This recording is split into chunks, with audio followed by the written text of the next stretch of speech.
I'm gonna hit record here. Thank you all for joining me today. Before I get into it and who I am, I encourage you all to turn on your videos. I want to know that who I'm talking to, I want to see who's there, and how you participate in here is how we participate out there. So I'd love to see that you're present and active. I see some familiar faces already. Love to see it. Hello, hello. Hey, Bella. Since I've stopped doing the morning calls, there's a lot of you that I don't get to see on a regular basis anymore. Nice to see your faces. Hello, hello. Okay, so for those of you that don't know me, let me first introduce myself and then we'll jump into the exciting class that we have on Ignite. My name is Dylan Sobernagel. I've been helping families buy and sell real estate since 2007. I work as a part of a family team. I also run the productivity coaching program at KWRC with my wife, Jennifer Sobernagel. So that combined with we met through Keller Williams. That's how we got to know each other. Then we hit it off, dated, got married, and now have two wonderful kids together, all thanks to Keller Williams. And actually all thanks to an agent, my team leader at the time. I had never been to a family reunion and we were doing some seminar or something and he was saying beside me, he's like, you need to come to family reunion this year. And I said, fine, I did it. I booked my flight and my ticket that night. And that's the first time I really got to know Jen better. So Keller Williams bringing people together. So one of the reasons I was asked to teach the database course is I can share with you that our team is all about our database. First, we're going to talk and learn a lot today about how your database is your business. And I can share with you that in 2021, we finished with 97% of our business coming from either a repeat client or a referral from somebody in our sphere. That's where all of our business came from. And it wasn't by accident. It's all systematic. And we're going to talk about how we do that by nurturing a well taken care of database. So before I jump in, I want to make sure that I'm not just talking at you all class. Zoom is a bit of a challenge. And I want to know who you guys are. By a show of hands, who's been in real estate less than a year? Okay. Now, what about more than a year? Okay, more than 2 years? More than 5 years? More than, well, I think it's just you and me. Jim, where are you at? How many years have you been practicing real estate? Sorry, you're muted there. Sorry, you're talking to me now? Mm-hmm. How many years? Well, I've probably had my license for about 7, but because I'm involved in other businesses, I never really jumped in full time, and that's what I'm trying to do now. So I've got a lot to learn in terms of everything we're doing has been amazing, but I wasn't sort of in the mindset of what we're doing now. So I have some experience, but I need this information to help me sort of grow to another level. I kind of stalled out and just relying on friends and family, and I need to be more aggressive and take this, as I say, to the next level. That's, Absolutely. Well, thank you for sharing, because you're 100%, you're in the right spot. It's this type of information and this type of systematic approach to our business that does take us to the next level. I can share that through our coaching and just through my experience with working with other realtors in the last 14, 15 years, is that you'd be surprised how many very experienced agents are out there that don't have a powerful database. They may have a strong sphere, they may have a long contact list, a long mailing list, but they're not systematically approaching the database the way we would encourage you to, the way that we know is going to net you more deals, more clients, more money at the end of the day by doing so. So I'm going to share my screen. You guys should have a short student book for this class, I believe. I think it's a pretty small one, maybe 4 or 5 pages for the database class. So there'll be some moments where I ask you to do a little bit of work, but predominantly you're going to be moving through the class with me. Let me set up the share screen here.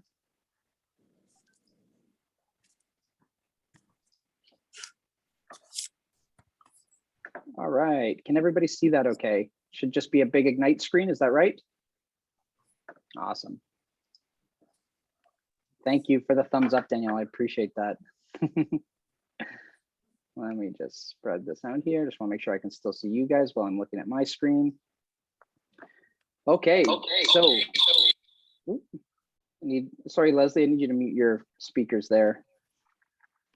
And actually, I'm going to mute you as well, Ed. Anybody, I'll ask for the time being that you just keep your microphones muted. And then when I ask you to join in the class, we'll unmute and participate. Please do participate. I want to hear from you guys, and I want to hear your thoughts as we go through the class. But for the purposes of while we're running through, we'll keep those microphones muted.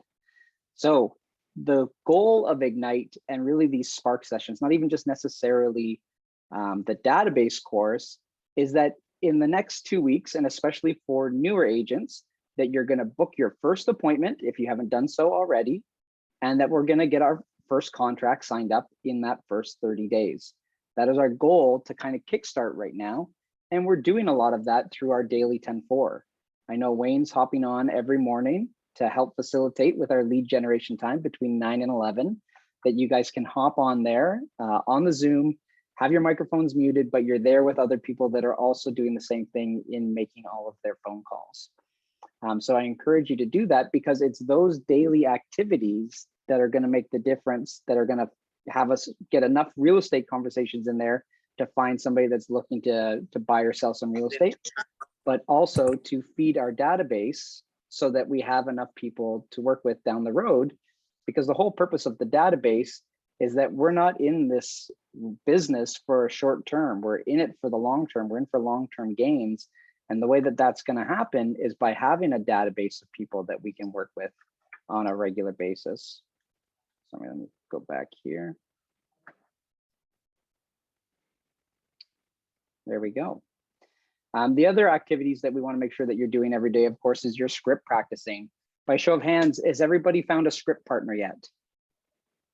All right, I see some hands. Great, great. That's very important. If you haven't done so yet, be sure to reach out in our Facebook group or in a WhatsApp group, any resource through the office that you'd like to.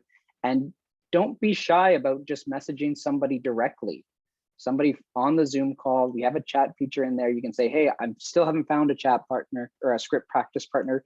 Do you mind partnering up with me? Because I want to make sure that you've got that, because without the actual practice, then you're going to be practicing when you're out in the field, when you're out in the real world. And to give you a sports analogy, when you're going up to bat in baseball, that's not your first time trying to hit a ball, right? You've only got 3 swings at it, or you only get your 3 strikes. So if we're not prepared, we could find ourselves in a difficult spot striking out when we only get so many opportunities. So that's why our practice is so important. All right. So speaking about what we do every single day, the important thing about this class is we've learned from Gary Keller with the Millionaire Real Estate Agent is that success leaves clues. We don't need to reinvent the wheel. And I'm going to speak to the newer agents a little bit now, because this is something that we find a lot with newer agents, is that we start to lead a little bit more with creativity than what we do with foundational tools, which is why this program is built so much around our foundational tools, that we acknowledge we don't need to reinvent the wheel here. If we just follow these basic steps every day, we're going to build our database to a big enough number that it's going to consistently feed us. And we're going to be bumping into buyers and sellers that want to transact and do business with us right now. So if you look at what I have on the screen here, the grow the business versus running the business, we used to call this time that we're working on the business or working in the business. And the reason why we had to differentiate that is because a lot of agents will be like, oh man, like I worked so hard today. I was in the office from 9 to 5. I did all this work, did all this stuff, but you find out, and I'm still not busy. I'm still not getting clients. I still don't have enough people to work with. And it's because what they were doing was all the work on the right side of this column, right? This is all stuff that we have to do in our business every day, but these aren't our money-making activities. These aren't the tasks that actually help us grow our business, all right? And so we're differentiating them right now into, hey, these are tasks that grow my business and run my business. So looking through here, obviously on the grow side, we've got our lead generation for buyers and sellers. That's something we want to do every day, get it out of the way. 9 to 11 is a great time slot to do it. Do it when you've got the energy, when you've got the momentum to take care of it. And it's all about the lead generation in terms of prospecting, that we're reaching out to people, asking them if they want to buy or sell, if they're making any real estate plans this year. The next two on the list are when we're actually going out and doing presentations to get listings and doing buyer presentations to sign up buyers, right? That is a money-making activity. That's a chance for me to actually sign up a new client. Now, if I look on the right-hand side, this is running the business. This isn't making me more money, but this is stuff I still have to do. You know, we're marketing our listings. We're showing our buyers houses. We're negotiating contracts. We're managing everything that comes up and surrounds a transaction. And we know that there's tons of that stuff that pops up all the time. Working with our different vendors. We're setting our goals. We're taking care of our paperwork. We're attending training and coaching just like this. And managing our money. Yeah, that's another big one. What's something else that you find that we as agents do that is actually more running our business, especially when you're just signing up or you're just getting started? What are some of the activities that you found that you feel like you have to focus on? Feel free to unmute yourself. Let me know what's something that you thought was a big priority when you first started in real estate, or even now you feel like it's a priority, but you're acknowledging maybe, hey, it's a little bit more on the run the business side than the grow the business side.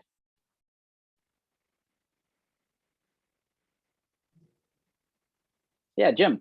I think I mentioned this yesterday, but being comfortable with the whole doing offers and doing listings on the computer. That's, you know, I'm an old school guy, as you can tell. I'm a little older, so I'm still, you know, I'm still cutting my teeth on getting this right. I'm getting there, but I'm just saying that's a priority with me. I want to be able to, you know, to be able to handle it if something comes up. I don't want to be stumbling with my computer.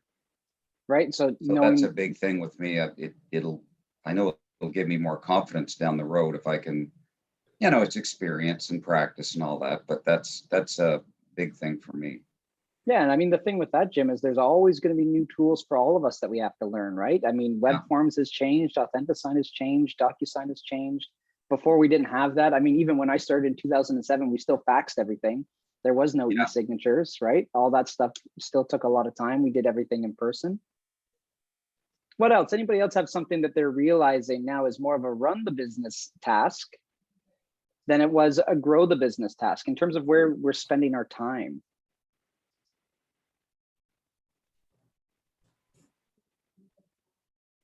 All right, I'll move along, but I encourage you guys to talk. So an example of some of those items that I see agents focusing a lot at the very beginning is like getting my website done, making sure I've got my buyer package, making sure I've got my listing package, making sure I've got these guides, all that stuff created. And while that stuff is all important, what I find happens a lot of time is they're doing that in the hours during our lead generation time, as opposed to actually saving it for afterwards, right? Because that stuff doesn't get us new business. It's going to be working with our buyers and sellers, prospecting for buyers and sellers, and spending our time on the phones or at the doors to find that now business. And so obviously today, of course, we're going to be focusing on lead generating for buyers and sellers. That's a big focus of our class just in general. But what we're going to focus on is the importance of the database and how to take advantage of our sphere of influence that's going to help kickstart us down that path, right? People work with those that they know, like, and trust. So who already knows, likes, and trusts us more than the people that we already know, right? When we're doing our cold calling and our lead generation, our door knocking, all of that stuff, those are all new contacts, right? They're all new potential leads, and it takes a little bit longer to turn them over, right? We've got to nurture them. But if we can take advantage of the contacts and relationships that we already have in our sphere of influence, it helps us launch just that little bit faster. And most importantly, what we're gonna talk about today is how it's gonna help us create repetitive business and systematic and predictable business by having that database in place.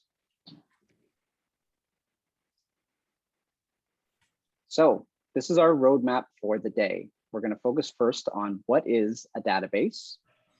Then, of course, why we use our database, developing our database. We'll recap with our ahas, and then, of course, focus back to what we talked about at the beginning of the call, our daily success habits. Making sure that we're doing our daily 10-4, making sure that we're doing our script practice so that we have those skills honed so that when we show up in front of somebody, we're able to convert when we need to.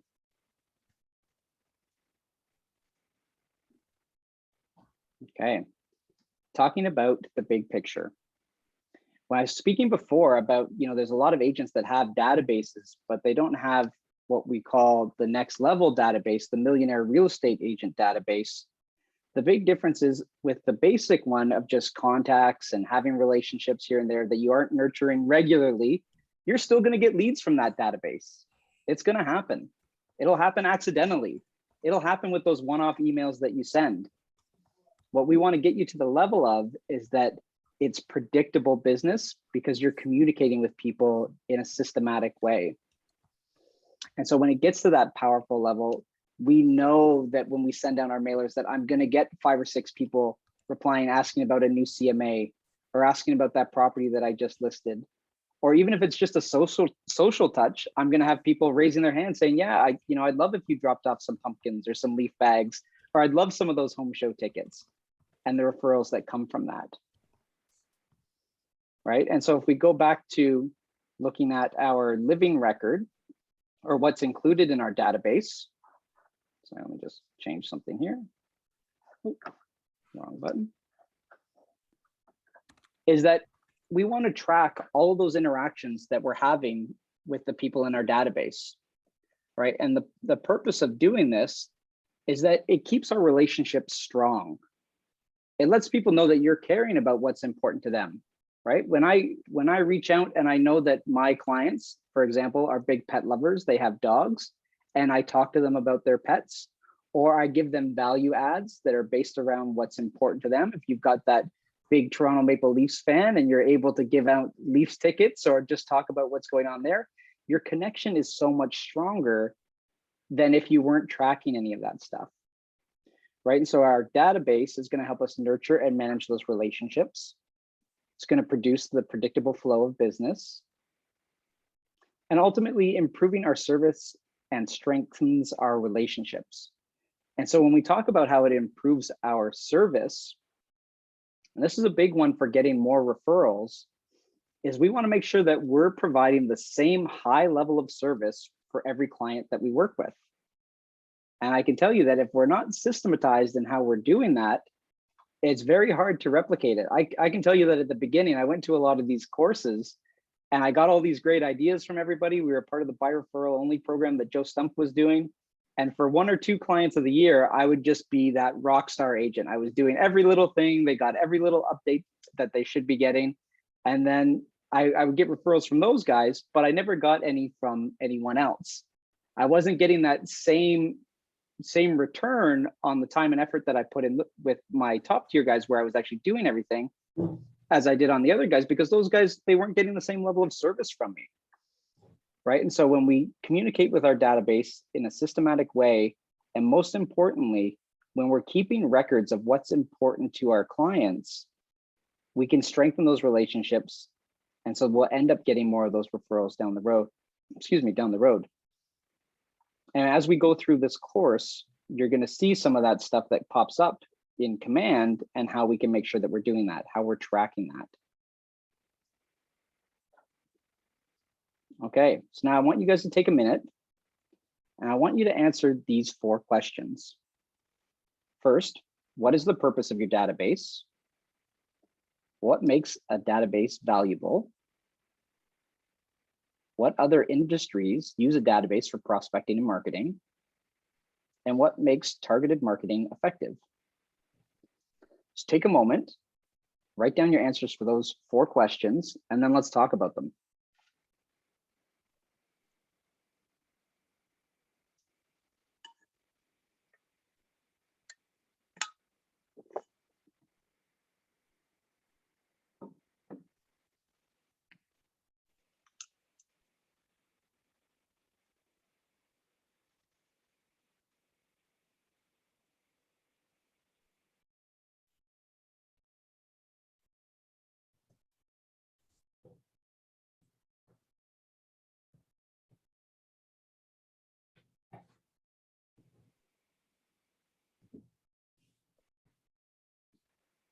How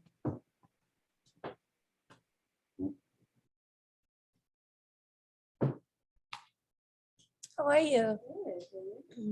Good and good. Just picking up your car? Just picking.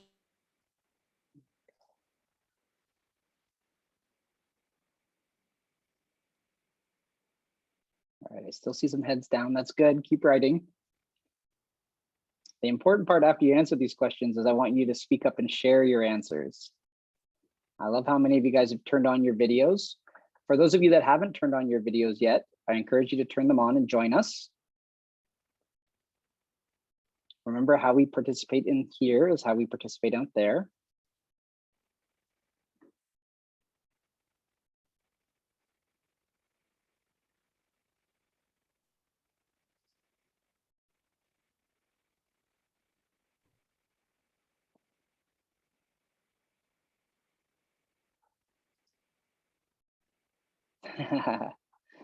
Always to the bold laws, Wayne.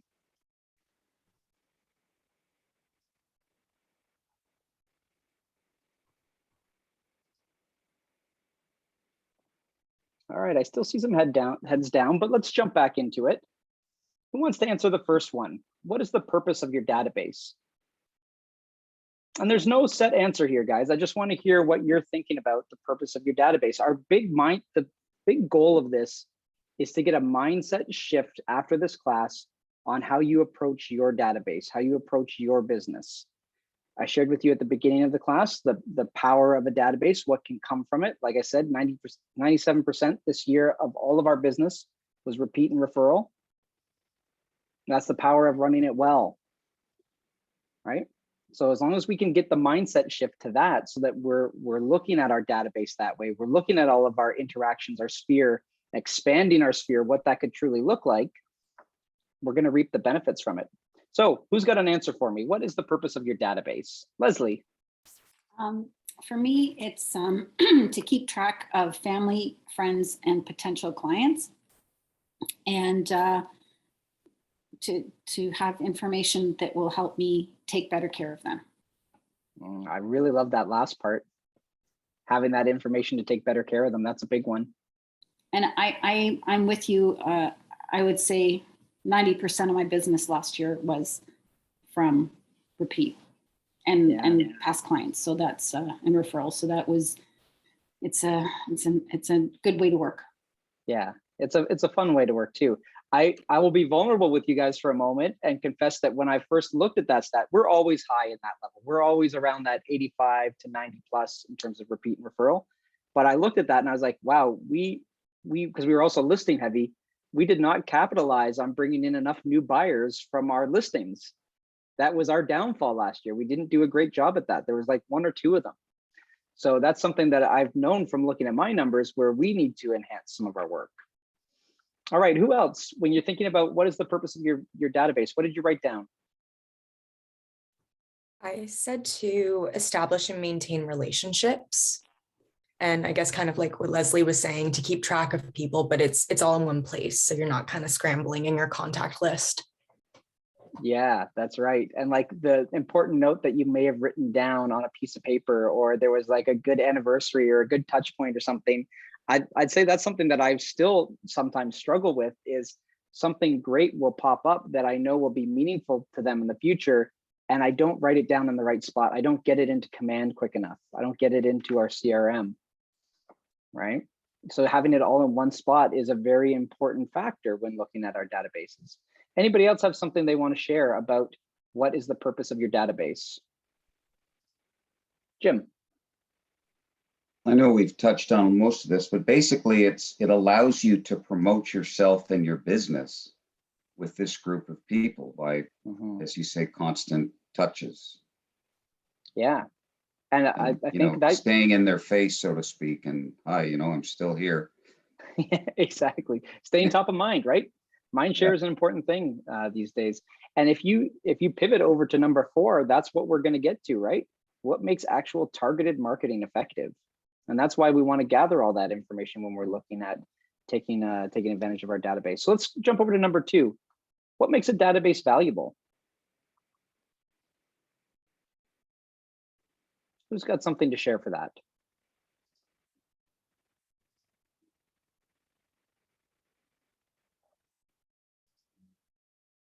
Has anybody ever heard of a realtor selling their database, or a business selling their database or their book of business? Right. I see some head nods. Hey Dylan, it's Mateus here. Hey, Mateus. The way I see it, I see a database basically as a definition of the foundation of your business. What I mean by that, it's like a commodity for your portfolio. Basically gives you an idea where you at. Like, it's very important for scaling your business. So you can define your strategies for incoming years, for your fiscal year, for your quarters, your goals. It's very important to manage that. To me, database is an absolute foundation because, like I said, this gives you an opportunity to define your strategies, decide how you want to scale it, who's in your database, like what's your conversion rate. It's very important, to manage your data and manage your results. So what's the conversion rate, what's your success rate, where you at, like, you basically do establish all of the trends and you analyze your business. That's the way I see it. Yeah, absolutely. And speaking about conversion rates, what's easier to convert, somebody that's already in your database or somebody that you just met at a door? Got it. Exactly. Right. I can share one of the fun things, and I bet you Leslie has a similar experience, that a lot of our business, when we get it, we call them, they're essentially come list me phone calls. They're not business that we need to compete for. I'm just essentially going over, we're showing them the process and we're putting the sign in the ground. It's much more straightforward because we've already built that trust and rapport. They know we're the professionals that they want to work with. Doesn't mean that everyone is like that, but the majority of them are that way. Right. And so that comes with how we have been around, established relationships, showed our value to them in the past, that you're able to do that. And if we talk about just what's the value of a database in today's world, or in our real estate world, would you rather have a database of 250 people that know, like, and trust you, are referring you, or not have any of that, and your only goal or your only way to pick up business is just by, new contacts, right? We know how long it can take sometimes with just new contacts. And so the great thing about the database, and why we're going to get to this, why you have to feed it every day, is because a lot of business that's new contacts, it's not now business. It's not today business. It's down the road business. You got to nurture it. You got to keep it going. Okay, what other industries use database for prospecting and marketing? A couple of quick answers. Jim, I see your hand, but I want to encourage a few more people to chime in here. I was going to say almost all businesses, and if they're not, they're missing out. That's summed up perfectly. Honestly, we can move on from that. Every successful business is doing it, right? All the businesses that you interact with, all the service providers that you use, it's just a thing now. And then them prospecting and marketing to us, I'm gonna say Rogers, for example, because I'm in the process of looking at a new phone plan, but I get calls from Rogers all the time of them actually prospecting to me. And then I also get emails from them all the time. And so the likelihood is I'm going to stick with Rogers for this one. Now, they're a little bit different, obviously, than the real estate industry. Sometimes with those types of industries, it's more about price and shopping the deal than it is the service that they provide, because they're so similar. But nonetheless, there it is. And what makes targeted marketing so effective? Who's got an answer here?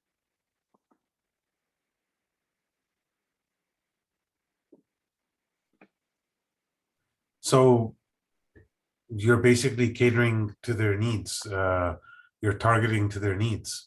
Mm-hmm. So it's going to come up very receptive. Very receptive. They're already likely looking for what it is that you're giving, right? There's two great things that I'll expand on there. Ed, that's perfect. Thank you for that answer. What's so easy and clear about that, because there's downsides of not being targeted as well. I don't know if you guys get mass emails from agents advertising listings that have nothing to do with you, right? Imagine being a client that's receiving that and you're getting spammed with these listings for Durham when you live in Mississauga, right? That's the quickest way to get me to unsubscribe. If you're sending me stuff that doesn't have anything to do with me, I'm unsubscribing and you lose me for good. Now, on the other hand, in terms of targeted marketing, I don't think anybody does it better than Google's algorithms. We recently had our second child and all my ads are for baby stuff. You know, all the ads, everything, they're targeting me with all the baby stuff. But you know what? I'm buying the baby stuff because I just had a kid. It's working. If they didn't advertise to me, they wouldn't have got my business. And I might not have gone out to buy some of the stuff that I purchased. But when it comes in and I see it, I'm like, yeah, I could use that. You know, I'll buy that right now. And when we talk about being targeted in terms of what our clients are looking for, that's the best way to get them to reply and raise their hand and say, yeah, you know, we are thinking about buying an investment property this year. You know, we are at that stage. But if you're advertising to your first-time home buyers that type of property, probably not going to get a good response rate. Or if you're just targeting you've got your families that are ready to move up and buy their trophy home, and you keep sending them townhomes or condos, again, not going to be very receptive to it, right? So the more specific that we can get, and the more information we have about what's going on in those people's lives, the better we are going to be at converting them to a client. So let's break down the 3 different levels that when we're looking at a millionaire real estate database. Sorry, Dylan. Yeah. Just on that last point, you said that there were like 2 points to like effective targeted marketing. You said like mass marketing is not really like, it's not applicable to everyone. So, you know, you're likely going to lose from that. Was there a second one that I missed? No, I was just saying too, in terms of the examples that I was going to give, like how you can go on the wrong side with mass marketing And then to people Google. that aren't looking for that, and then how specific Google has gotten Okay. and Thank how you. effective they are. You're very welcome. All right, so when we're looking at the basics of a database, what are the essential tasks or bits of information that we need to have? Well, of course, their name, their contact info, any past business or past contact records. So we're keeping track of what we talked about last time. And what we call at-will communication. This means that you know that their contact information is correct and you can reach them anytime you call. You've got their best means of communication.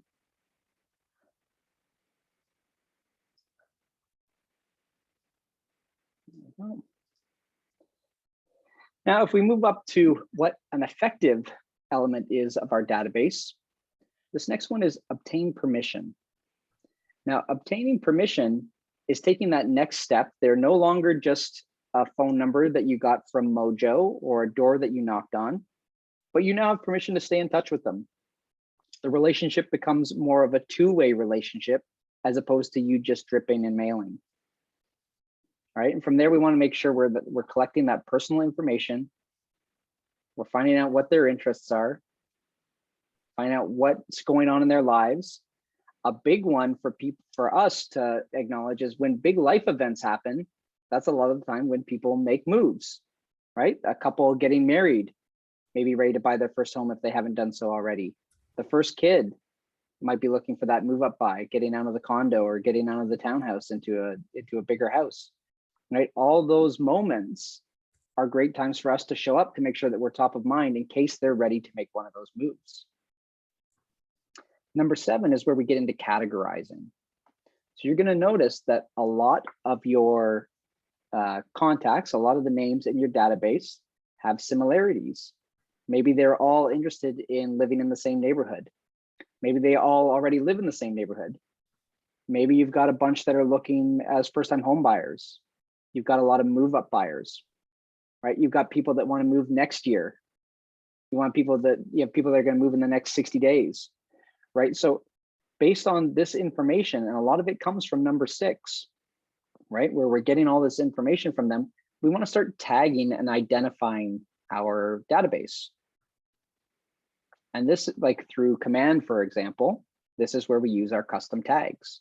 You start tagging them. So like, for example, if I want to make sure that I'm getting a lot of response rates on my emails and I'm providing value to my database, for example, I always go back to the pet one because pets are so big. And now during COVID, I hear that there's a lot more people getting pets as well because they're able to be home and look after them. And that's a big industry and a big passion for a lot of people. So if I can identify in my database the people that have dogs, are pet owners, are cat lovers, that when I do stuff and I specifically reach out to them, again, they know that I'm paying attention. We're strengthening our relationship there. I can share that our team, originally before Command came out, we were on Top Producer, and we're still kind of on Top Producer because our custom tags are so specific that we probably have 400 various tags in our Top Producer account, because we have things down. We've tracked everybody that's gotten every Christmas gift we ever sent, every promotion we ever did, every mailer that ever went out, what they're interested in, when they were our clients, when their home anniversaries are, when their actual anniversaries are. All that stuff is saved in there and tagged. And even down to the month that they took possession of their home in, so that I can go in there and I can pick month moved is the name of the tag that we have. I can select that and then select the month that it is, for example, January. And now I've got all my January people that I can call and say, hey, it's the 5th anniversary of when you purchased your home. How is the house? Right? And start getting into dialogue there, find out if they're ready to make that next step, that next move. I can share with you that Command has made it so much easier to do than the old databases we used to use, because now there's actually fields for home anniversaries and stuff like that. You can put those dates in there automatically and have them trigger your email notifications and whatnot. Okay, and the last one, just what I was kind of hinting on there, is having that database be automated so that we can build our custom communications and have them set around triggers. So for example, the birthday smart plan. So you create that to be whatever you want it to be, but it could be as simple as an email going out on their birthday. It could be a reminder trigger for you to send the personalized handwritten card. But all of those items are automated, so we don't have to worry about forgetting it. Does anybody have any ahas from that so far? Anything that stood out or inspired a thought about how you're looking at your database? I think utilizing tags on Command is a big one for me. Even when you brought up the whole how like in COVID, so many people are getting pets, and just the amount of stuff that you can do with even something like that.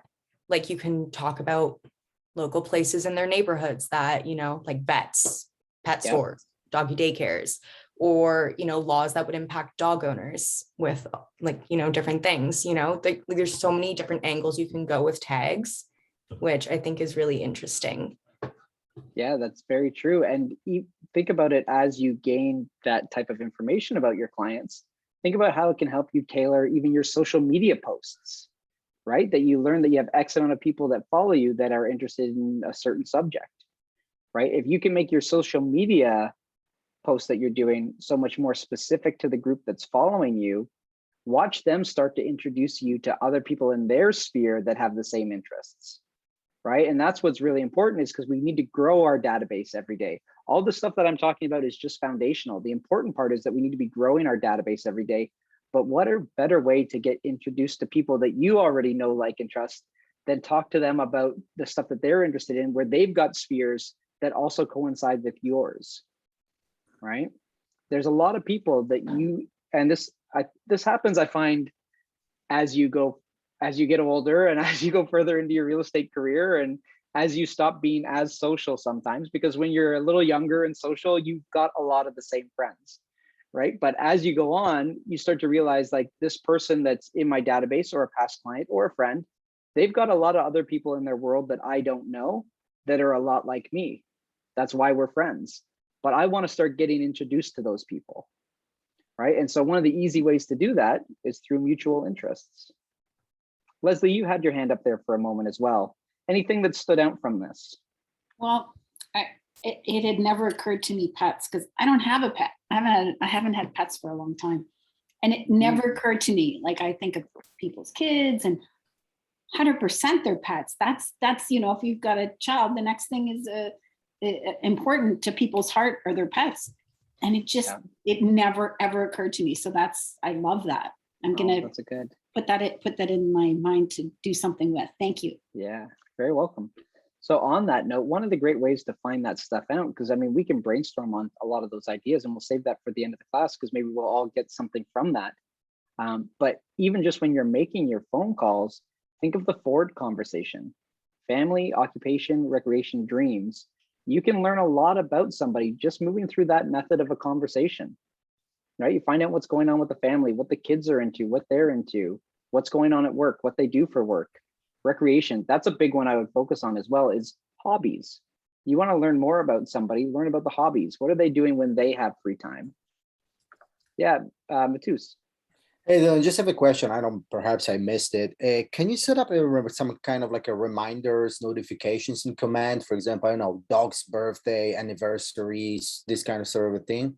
Because Yeah, once you absolutely, build yeah. like substantial database, like it will be good. You know, it just helps you with the flow of a business. We do so many different activities daily, right? So if we can set up maybe notifications, I'm not super, you know, familiar with command. I'm just learning it.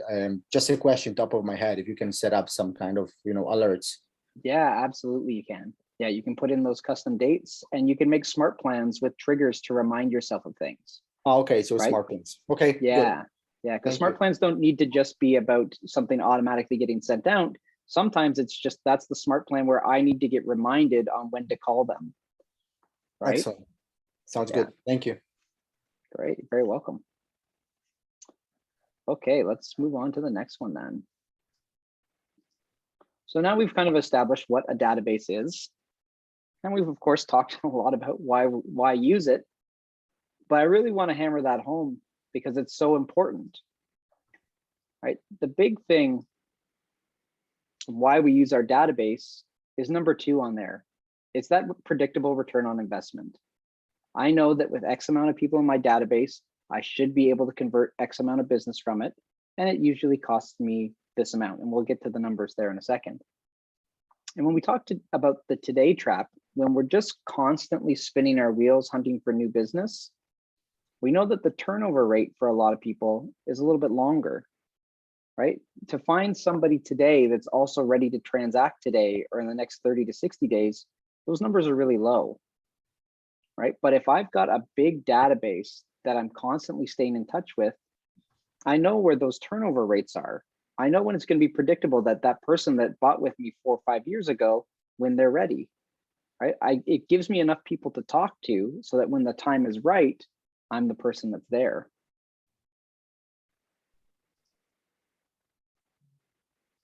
So ultimately, without our database, it's built only for today. The big stat I want to share with you is that the National Association of Realtors, they do all their studies. They release great reports on buyer trends and buyer activity. And the stat that they have to share is that the average person moves once every 10 years, right? So if we only get somebody in that window of when they're ready, that 10 years, we're looking at like, let's call it in that 10-year span, you might talk to only 10% of the people that are then ready to go any given year. So we want to make sure that we're constantly adding to our database so that we've got people at the right time. So to amplify that, let's imagine that this 100 people are in our market right now. Of that 100 people, 65 are actually looking to be homeowners. The other 35% tenants, renters, living with family, whatever it may be. Excuse me. So of that 65, there may be only 7 that are ready to do today business. Okay. Now of those 7, what we're really looking for, you got to remember, there's 63,000 real estate agents on the Toronto Real Estate Board right now, is we're looking for that one person that isn't already represented by somebody else, that doesn't already have an existing relationship with another realtor. Right, that one person, we'll call them orphans. And on the note of orphans, I want to talk about this real quick. Another place where you can pick up business, and this is a stat, I don't have it in front of me, but I got reminded that it's true just this week, is that most buyers and sellers don't use the same agent that they used last time. I forget what the number is, but it's a scary high number. Like you'd be surprised that that number is there. So when you do a transaction, staying in touch with the people that bought the house or leased the house or sold the house, whatever it might have been, is a great way to potentially add to your database. And so how this came up in my world this week was I did a rental for one of our landlord clients 2 years ago now. And the tenants moved in to an area that I would normally work. They came from the city, they're in Aurora now. And I remember at the time thinking about that. I'm like, oh, I should, drop by every now and then and just check in, see how things are going at the house. They're not my clients, but I can be friendly and check in on them and all that. And I get a call from my landlord at the start of the year saying that, they're going to be moving out. They've bought a house, we got to get it rented again. And so I go and I meet with the tenants to get everything prepared, let them know about showings. And I asked them, I'm like, oh, did you use the same agent that helped you with the lease? And they said, no, that they had found a different agent. So there was an opportunity for me, if I had just done all these things that we were talking about, just by genuinely being friendly in the neighborhood, popping by, talking to them every now and then. I'm not stepping on any toes. I'm not trying to poach their business. I'm just trying to build a relationship with them. What might have been the outcome for me? I could have been the one to help them buy that new house because we would have been in relationship instead of them finding another new realtor to work with. So I know that that is true. And that's just a reminder of like, hey, business can pop up anywhere. We want to get beyond just our traditional way that we think about a sphere and think about all the other people that we come into contact with that we could potentially do business with if we just nurture the relationship. And so in terms of money spent and predictable ROI, what we're looking at from the millionaire real estate agent is that for every dollar that you invest in your database activities, expect at least $14 in return. Nowadays, there's a couple of calls that I've been on. Some KW agents are reporting ROI as high as 40 to 1. Right? We're seeing house prices have gone up quite a bit. We're getting paid pretty nicely. The money that you spend can go really far when it's done within your database. The three main costs that come up when we're looking at generating a customer is the cost of generating that lead. So all the money that you're spending, let's say if it's a cold lead, for example, your Facebook ads, you're printing for all your mail walks, all your door knocking, the systems that you use in the background, maybe you're paying for Agent Locator, paying for your leads on Agent Locator. Then the money that we spend on our conversion of that lead to a customer. So for example, our print materials, the stuff that we're handing out, our buyer guides, our seller guides, all the stuff that we use beforehand as we're nurturing that relationship. And then the final one is converting that customer to a referral, right? So example, that's closing gifts, that's pop buys, that's all the giveaways we do to our database throughout the year. It all costs money, but it all returns at a great rate. Any questions before I move on? I have a question. I know it's important to put a lot in your lead generation. The more you put in, the more you're going to get out of it. But is there a point? I mean, for me, I'm on a team, so I'm lucky that I have resources from my team to help me with that. But someone who's starting off alone, is there a point where you would say maybe stop investing your money and start looking elsewhere? Like paying for Facebook ads, paying for this, paying for that, paying for this. Is there a cutoff point that's reasonable? Because eventually you're going to put so much in and then you're going to be poor and not have any leads. Yeah, absolutely. So that does come up in this class as well, but let's just talk about it right now. The main focus on how we want to, for all of us, how we want to approach our business is that our foundation is really in prospecting. And then we're marketing enhanced. Okay. Right? Because marketing is great, but it's more of a long-term gain most of the time. Yeah. Right. Our prospecting is our now conversations about who's ready to do business, but also still building our database. Yeah. Right. At the beginning, there's no magical bean or anything that kind of gets you going. You've just got to have enough real estate conversations to eventually bump into people that are ready to do business. We need to keep having those conversations. So you keep adding names to your database. Yeah. Right? The more people you have in the database, the more chance one of them is going to be ready to do business at the time that you reach out, or that they're going to be able to refer you some business. Okay. Yeah. Thank you. And sorry, to answer in terms of what's that point, it's different for each person.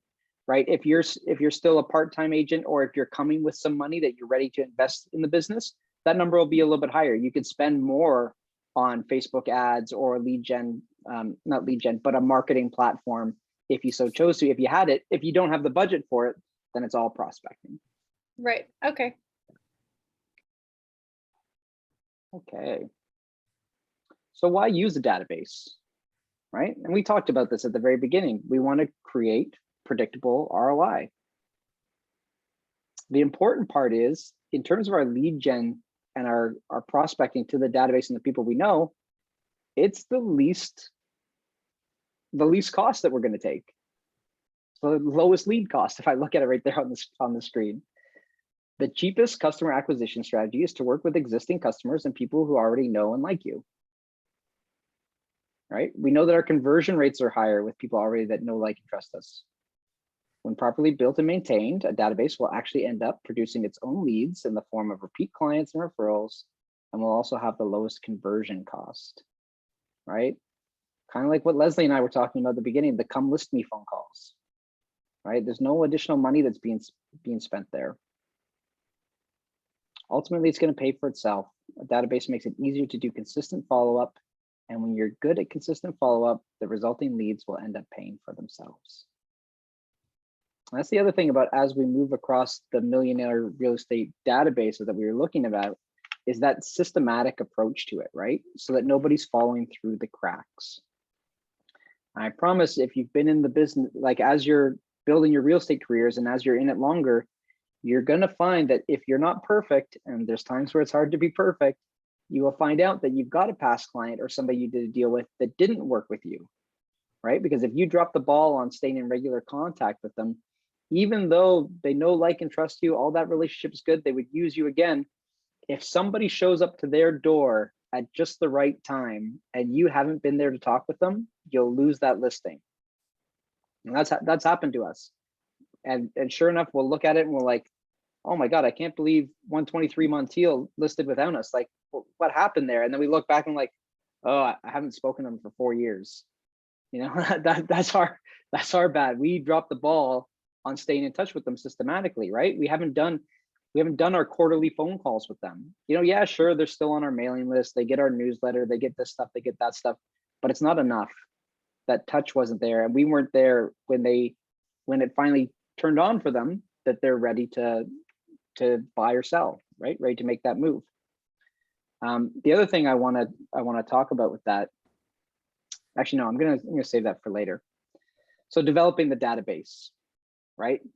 Talking about how we're going to start segmenting our database into different groups, engage with them through touch campaigns, and tend to it over time, making sure that we're doing our quarterly phone calls, for example. And here's where we get to a little bit about what Danielle was talking about. And even Matus actually touched on it, I believe, as well. When we're looking at our marketing's money intensive. It's passive, and we're looking at long-term results, right? So if you picked a farm area, for example, and all you did was market to it, all you did was flyer and send stuff out, it's going to be a long time, if ever, for you to start generating business from there,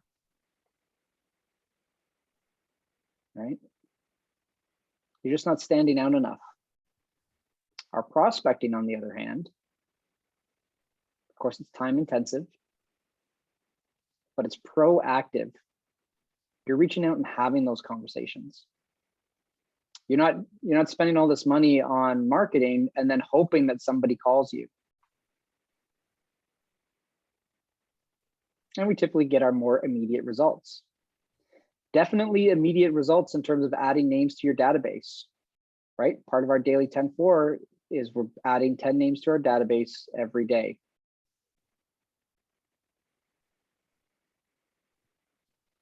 And so, of course, we always say at KW, we're prospecting based, marketing enhanced. Of course, there's different kinds of marketing. Even all the touches that we're talking about with our database, that's marketing. Unless it's a phone call, unless we're getting into conversation with them, those emails, those touch points, still just marketing. The good thing is if our relationship is strong and we're targeting them with the right information that's relevant to them, the marketing works and converts at a higher rate than it would if it was just a blanket group of people. With marketing, we got to remember that the lead finds us. With prospecting, we've gone out and we've searched them. We found them. We're doing the groundwork.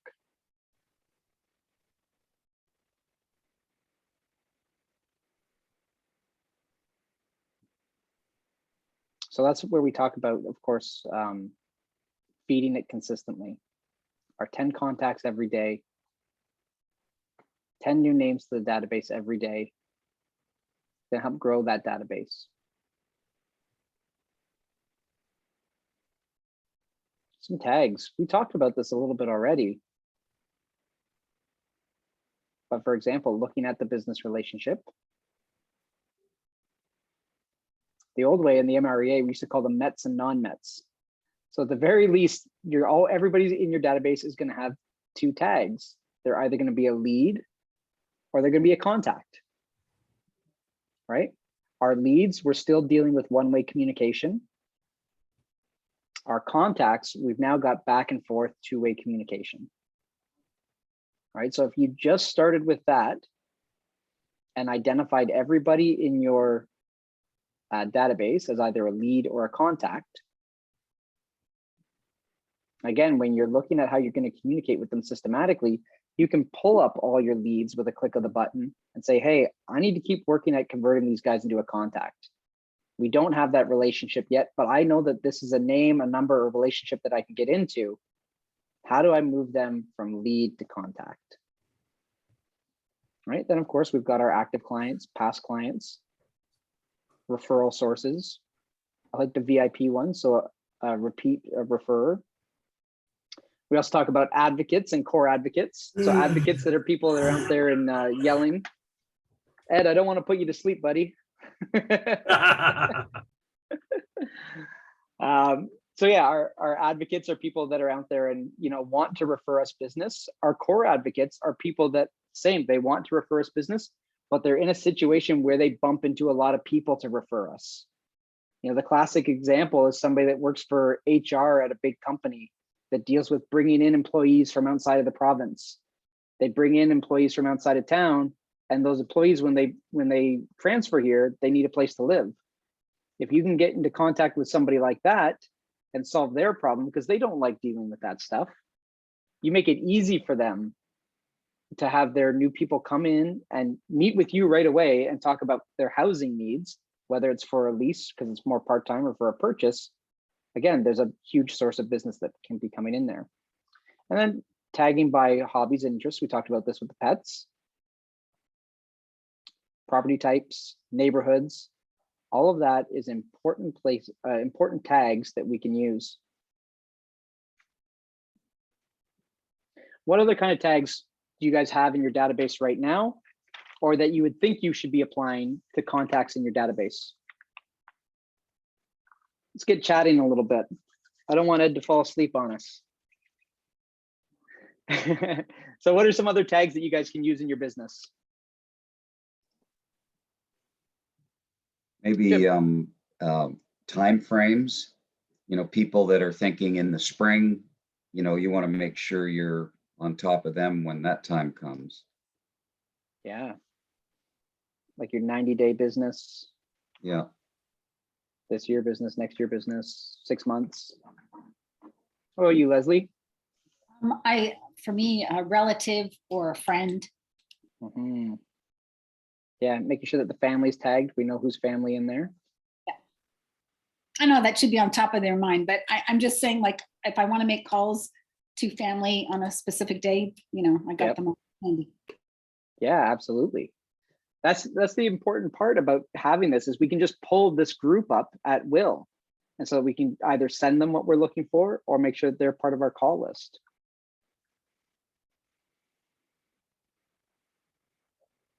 Okay, so let's move on to our touch plan then.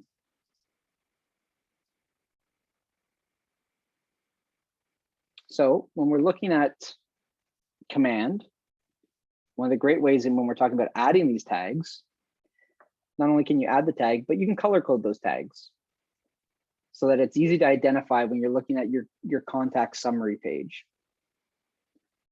right? So for example, I can see here that they've got, builder, luxury, platinum club, sphere of influence as an example of some of the tags in their spot there. And then you can color code them moving forward. First time home buyers, great tag. Guys that are going to be your move up buyers, great tag. Trophy home buyers, great tag. Builders, recently married. Anything that you can identify on why you may need to reach out to those guys, so you've got a better chance at converting them. And of course, being the one that they use when they're ready to make that real estate move.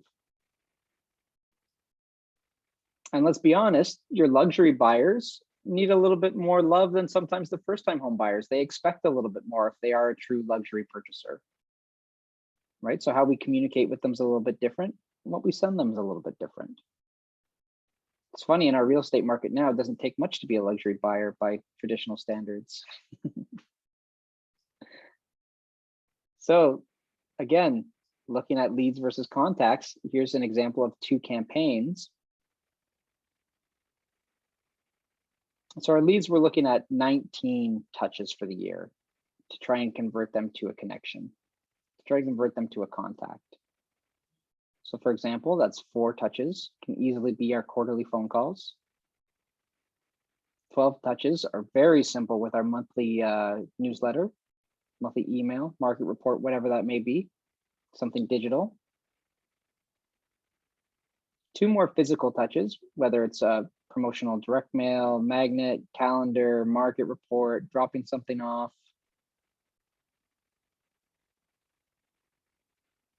And then if you're into the annual event, parties, movie screening, all that type of get together stuff. I know a lot of people when they're first starting out that, a client event is probably not something that you're going to do, but I'd encourage you to at least explore that idea. And then if not, this can be a simple get together for coffee, right? Trying to push that opportunity to be in front of them for that meeting where you can now convert them into a contact because you've got that 2-way conversation. Building on our SMART plans is a great way to execute on both of these sides. So the other touch campaign for the contacts, for the people that we already have in our database, is what we call a 36 touch, right? So the Millionaire Real Estate Agent book and Keller Williams, they've deduced that we need at least 36 touches for the year to make sure that we stay top of mind with the people already in our database, the people that we already know. So a mandatory one is, of course, our 4 phone calls, those quarterly phone calls where we're talking to people. It's easier said than done. I know a lot of people that slip off on this, but it's so important because that's the relationship. The conversation is the relationship, right? The rest of it's just stuff. Just another tool to help us get a little bit of leverage back, a little bit of time back when we automate these things. So like our bi-weekly email offering, something of value for our other 26 touches. Then upping it this time around for events, get-togethers, or parties. And then promotional direct mail, doing 4 of them this time around. Magnet, calendar. Does anybody have any good ideas for stuff of value that you can do for your 4 touches every year?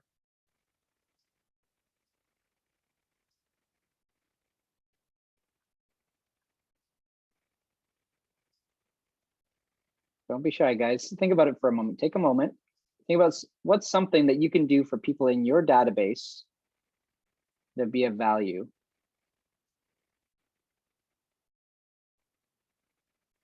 If you know some elderly people, especially now with the cold weather, like going and dropping off a bag of salt. I like that. Would just be an easy way to start a conversation, but also bring something to them. I like that. Anybody else? Rachel, I noticed you turned your camera back on. What do you got for me? Well, as we talked at the end of last year, I found a love for making CMAs. So I feel like that's a nice educational touch. It gives them information about recent sales and better idea what their home is worth in their area. I love that. We call those as well the unsolicited CMA, right? Reaching out to people and saying, hey, I've prepared this for you. Here's some information about what's going on in your neighborhood and what your home could potentially be worth in this market. Right. For those of you, if you haven't read Ninja Selling yet, I highly encourage you to check it out. It's a fantastic book with a lot of practical ideas on how to run your business. And part of their weekly activities is the unsolicited CMA, doing those and dropping them off. And Rachel, I want to share on that note, got somebody else that was doing that. So Mike, who's on the call listening in, I believe as well, he sent out an email at the start of the year saying, you know, if you want to know what your home is worth, please let me know. And the reason why we do that in January, why it's more receptive in January, is people are already thinking about their plans for the year. It's a time of change. Everybody's kind of in that mindset. And he had a reply come in and say, yes, I would like to know. Mike went ahead, met with them, did the CMA. They've got the exclusive signed and it's hitting MLS next week. And that was a turnaround all from a random email, not random, it was purposeful email about providing a CMA update of value on the person's home, and Mike caught him at just the right time that he was thinking about doing that. Right? That's awesome. That it's great, and that's the predictability of having a database that you're communicating with regularly. Right? It doesn't mean that that everybody all the time is going to, but it means that you're sending that stuff out, and that when the person's ready for you, that you're there, and that's what happened. Right? He could have sent that email 6 months ago and not gotten that response. The guy was ready now, but the point was we were systematically going through our steps. Okay. Oh, so I didn't get enough shares there. I'll tell you some other items that you can do if you'd like, for stuff that you can drop off. A couple of things that our team does every year that really gets a lot of great feedback is the leaf bags. So every fall before Halloween, we drop off leaf bags, and it's usually about 5 per household. It's a nice little bonus. Everybody compliments on them. They say, you know, thank you. I needed a couple more. It's practical, it's easy, and it's cheap. It's not expensive to do. You could do that in spring and fall. Pumpkin drives, pumpkin drop-offs, pies. We did 1 year, we hired a photographer and we let our clients come in to have family photos taken. Right? So you can get creative with that kind of stuff. We've done hazardous waste pickups before in the springtime. So all that stuff that you can't take out in regular garbage, so like paint cans and all that, electronics, all that other kind of stuff, we've sent out emails saying, hey, if you've got hazardous waste that you can't get rid of, let us know. On June 15th, we'll be coming by with a big truck and picking that up for everybody that's interested. Just put it at the end of the driveway, we'll get it for you. Right? And so all that took was, luckily we had a truck, so we didn't even have to rent anything there, but an easy afternoon of pickups and drop-offs, and everybody's very appreciative that it happens. Those are little value adds that you can do.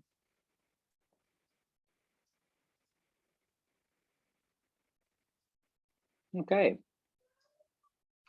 Tending to our database can build culture around testimonials and reviews. This is a big one, right? Giving you the validity. Sometimes it's hard to ask for those videos,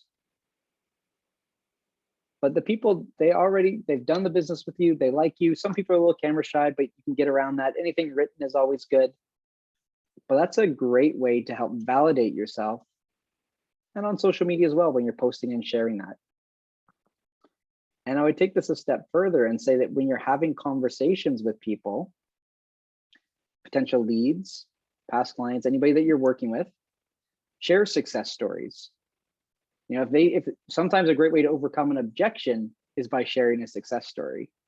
You know, you got a potential client that says, you know, I don't think I can sell, but where would I go? Right? I don't know where I'm going to go. The market's so crazy. Say, well, you know what? I totally understand what you're saying. And I was just working with a client that felt the same way. And what we found was that when we sat down, created a plan, looked at the comparables, looked at the budget, talked to their mortgage broker, that they actually had enough equity to make that move very easily. Right? So you share a little success story based around what they need to overcome. is a very helpful way to move through with some of those clients. Regular updating and pruning your database. So every now and then you're going to have to go in and eliminate some of the dead weight from your database, right? It might be inaccurate information now. It may be somebody that you just realize is not in line with who you want to work with. Maybe somebody that has said that they don't want to work with you, right? Go in and get rid of all them. It's funny because there's the other side of that. We have people, like I said, I work as a part of a family team. My parents have been selling real estate since 1978. So we have people in our database that have been in there, 20, 30 years, and some of them aren't very responsive, but they still get our newsletters. They still get all the stuff that we send out. And every now and then we get a come list me call from those guys, even though we haven't connected on the phone in that many years. They say, yeah, you know what? We just didn't need your services for the time being, but we always get your newsletters. We always get all your stuff. And we're ready to sell now. So let's, come over and let's talk about it. And the reason I share that is because you're going to find that you need to decide for yourself what that sweet spot looks like. Because I don't want you to have a bloated, ineffective database that you can't serve at a high level, because doing all this stuff that we're talking about takes a lot, right? There's a high payout for it, but you want to make sure that you're providing it for the right people. So if you've got 2,000 names in there from people that submitted a form on a website one time and all that kind of stuff, it's not going to work. You need to trim that down. Well, at the same point, we want to make sure that there's enough numbers in there that we're getting the responses and talking to enough people. As a part of the by referral only program with Joe Stump, his number was 150. He recommended that you had 150 top people in your database that you serve at the highest level, that know, like, and trust you and want to refer you. But beyond that number, the idea was that you couldn't serve them at the same level. But if that 150 are all great referral sources, one, that they like to do it, that they're capable of doing it, and two, that they bump into the enough people to share your contact information and share you as a referral, then it works, right? So there's two ends of the spectrum. You can go low or you can go high, where it's a lot of high touch, high contact. I got to make sure that I'm getting in touch with all of these people enough, because I don't have great relationships with all of them, but I'm just essentially marketing to a big database. Right. And so you guys got to decide for yourself what that happy middle ground is going to look like.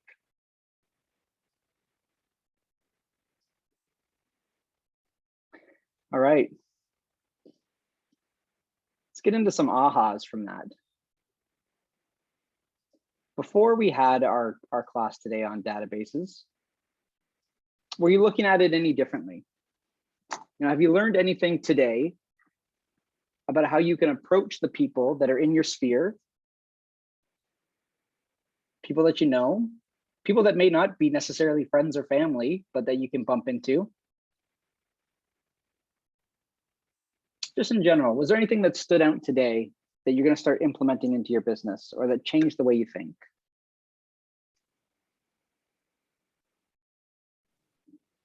Well, I think for me, it's just not even just reaching out to people and, having conversations, but it's bringing value. So like, I'm just starting out. So a lot of it's been reaching out to my sphere of influence, but like, how can I bring value to that instead of just informing them, hey, I'm new in real estate. What's the next step? Yeah, I love that. Because in general, all this, what we're talking about is how do we provide value, right? How are we showing our worth as the person that they should be working with? And what are we providing them that they want to reach out to us again and ask for more? Talking back about, Mike's email about the CMA, from my calls last week to my database about what's going on, I had a past client who I think we've done 2.7 plus worth $1 million worth of business with over the last couple of years, reach out asking for a market of value or CMA for him, because he needs a letter of value for some other stuff that he's doing in terms of refinancing and whatnot.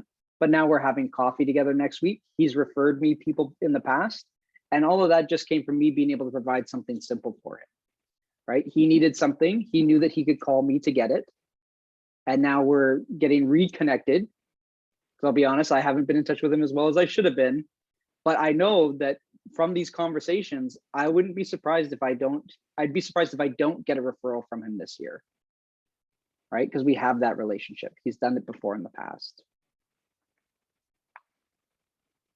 Anybody else? Take a moment and think about what you're going to do with some of this information, how you're going to approach your database, how you're going to approach the people that you already know. Looking at acknowledging that, hey, my database isn't there right now. What am I going to do to make sure that I am adding my 10 names every day? And how important it is to add those 10 names. Dylan? Yes. Leslie, hi. What I thought of as you were speaking today, two places I'm going to drill further into is my Instagram and my Facebook. I have so many people on there, like a lot of people, but there are some people that, you know, that I really like, really care about. And there's some people there that I could bring into my sphere. Like I could bring tight into my sphere so I can figure out like what is important to them. When is their birthday? What could I do to help them? Like, is there anything I can think of to help them? And, you know, when it's outward, then it always circles back. So yeah. I'm going to, and then even as you were speaking today, I thought a lot of people, I'm like, they're not on my, I only send out maybe, 25, what are they called? Flyers, like, not a flyer, but newsletter, sorry, newsletter, every month to 25 people. So I don't have a lot of people in my database, but there are people that I could add for sure, like good, solid, kind people that I would love to do business with. So this has helped me think of that. So thank you. And how many people do you have on your social media? I think I'm 450. Like I got a crazy. I mean, probably 100 of them are agents. So like, you know. Right. Yeah. Buffered a little. I have a lot of people, and yeah, I only have probably 25 people in my database, but I take good care of them. So, but I could expand that. I could expand that for sure. Well, and out of those people on your social media, I bet you that, because we're talking about only 25 that you're mailing to regularly, you can definitely pull some people from there, right? It's not that there's 425 realtors on there. No, there's about 100. Yeah. No, that's great. I think, and I love that Wayne shared this in the Facebook group the other day, as he shared the ninja selling resource on to kind of spark your imagination on who are people that I know that I should be adding to my business, or to my database that I haven't even thought of, right? I do have a contact with my hairdresser. I do have a contact with that other dad that drops off their kid to the daycare at the same time. Like I've got all those people, but I haven't added them. I haven't thought of them that way where I really should be, right? And that's a big one. Thank you very much. Yeah. What else? Anybody else have anything that they want to share? Actually, this kind of, it sparked my memory a little bit when Danielle was talking about dropping off like the salt and using COVID to your advantage, even though there are a lot of obstacles with COVID with real estate in a lot of ways. But I remember my rabbi used to come by every like Jewish holiday and give us like kosher stuff, whether it was like the Jewish New Year with like apples and honey or things like that. And if, I don't know what's going to happen in like April, for example, but like for holidays, and if COVID's shutting things down, bringing kosher things to your Jewish clients, or on Christmas, bringing, you know, Christmas goodies to your clients, or if you have Muslim clients, like getting halal goodies for Eid or whatever else, you know, just like really getting creative and using these things to your advantage and showing that you care and you have the foresight for that. It can be really helpful. Yeah, being thoughtful, right? Being thoughtful for people.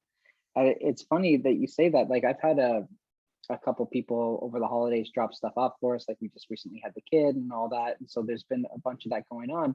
And those people are still top of mind to me today. I'm still thinking about them, right? Because I know that they showed an act of generosity to me. And I'm thinking about that. And it's not like, you know, I think anything less of anybody that didn't do that. It's not that at all. It's just those people are now top of mind because they did something nice and thoughtful. Whether it was a big act or a small act, it made a difference.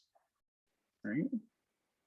There's one more thing I'd like to say in that same regard. I wasn't feeling well, I don't know, 2 or 3 weeks back. And the number of people that brought me food, they set, like I got flowers at the front door. I had all these nice things coming. I'm like, oh my God, it made me feel so good. And I thought, okay, Yes. next time I hear of anybody sick, boom, I'm in. Like I'm doing it. Yeah, that's the same impact that it had on me. I'm like, oh man, I need to do that stuff as well. Like, why am I not doing that, right? It's such a big one. All right. So looking back to, how are we going to make sure that we're executing on all this? How are we making sure that we've got the people in our database to do this with? Is looking at our daily success habits. Like, what are we doing every day? We're getting our 10 contacts. Sorry, we're adding our 10 contacts to our database every day.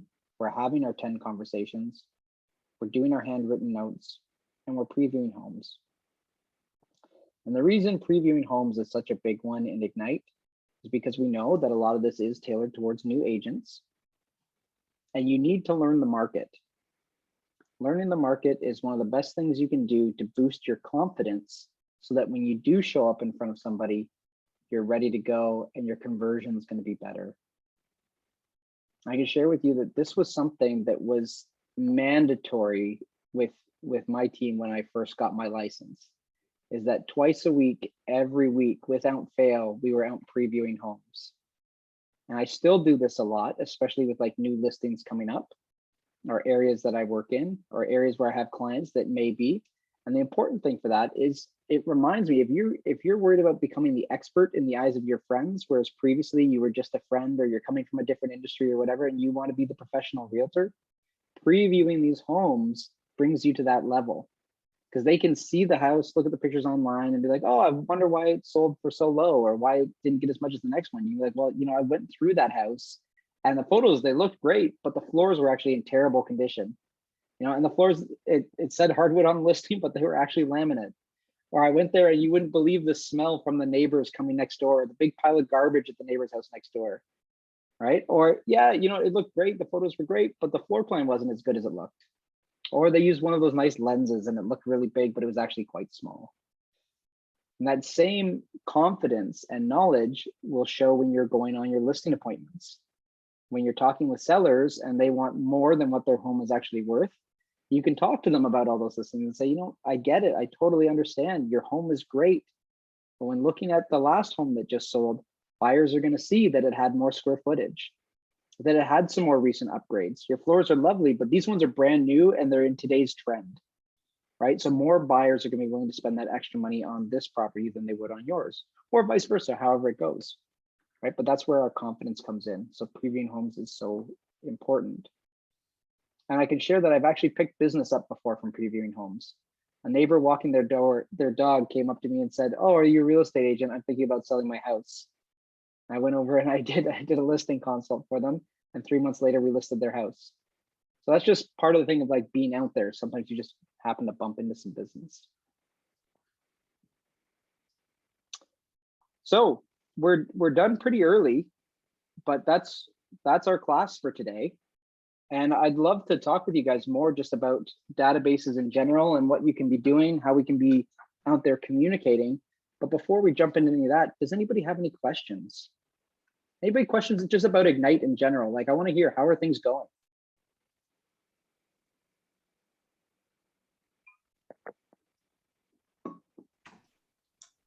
I was gonna talk because I haven't talked yet today. Yeah, perfect. So I'm actually really, I know I've been quiet, but I've just been listening. I'm actually really excited because we were talking, Dylan, you were talking about previewing homes. So tonight, in a few hours, I'm actually gonna preview 3. So nice. It's something that, yeah, I'm excited about, and I'm hoping to, learn and, as many homes as I can preview and see. I'm hoping that it'll let me become, like you said, like an expert, so that my friends, if they ever bring up real estate or housing, like I can just answer all their questions and learn. So yeah, what else I love about those is you just share the story. Like when you're casually talking with your friends, you say, you're not gonna believe this house that I looked at the other day. I went through it. It's over on Buchanan. 2,500 square feet, but you should have seen what they did with the fireplace. They tore everything down, built it out. It was stunning. Like, I know it's going to sell for a great price, or it's got good square footage, whatever, but you share the story about the house that you went through. Is I find another activity that you can add in when you're having conversations with people. Just as an aside. Jim, you look like you were going to mention something earlier. I was going to say that all of these seminars we've done have really opened my eyes as to the potential we have with all these tools. So it's been terrific for me. I'm really looking forward to moving ahead with this stuff.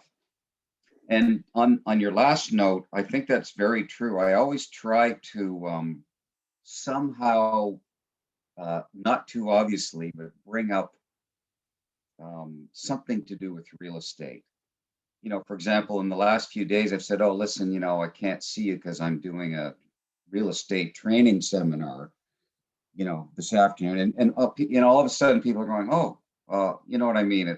So everything that connects you to that, I think, is valuable. And yeah, very interesting. And being present in these activities and then sharing our story. A lot of the time, what we need to acknowledge is we don't want to be secret agents. That was the term that I got taught when I first started, was don't be a secret agent. You want to be out there sharing your story, talking about the stuff that you're doing, so people start seeing you in that light. So they start thinking about you in those situations because you've shared that, right? And the downside of that is sometimes when we post a certain amount, this isn't necessarily a downside, maybe it was a bad way to phrase it, but when we're posting stuff online, that's the story that we're telling. When we're having conversations with people, that's the story that we're telling. And so I remember at the start of this year, I just happened to have done a whole bunch of condo deals, and I had been posting a lot about condo deals, and then condo deals kind of kept happening, kept picking up more and more condo deals at the start of the year. And I was looking at it and I'm like, holy, I've done more condo sales this year than I feel like the last 4 combined. And it wasn't until Mike next door had mentioned it to me. He's like, wow, you're selling a lot of condos these days. And I was like, oh man, I'm really putting that out there, right? Like, that was the story that I was sharing, was that I've been selling condos. I sell condos. And then sure enough, condo sellers were reaching out to me. I was the condo guy for a little bit, right? So it just goes to show that sometimes the story that we tell is how people think of us, right? So we get to choose. Social media makes it very easy for us to shape that conversation, to tell that story. So I would just throw that out there now that you've brought it up, is like, keep that in mind, that you can create the conversation by talking about the class that you're in, like Paula, the home that you're going to go see, the stuff that the experience you just had. Absolutely. Pretty cool. Yeah. I think Matus, I think you had raised your hand there. I don't know if that's still up from last time, or did you have something you wanted to add?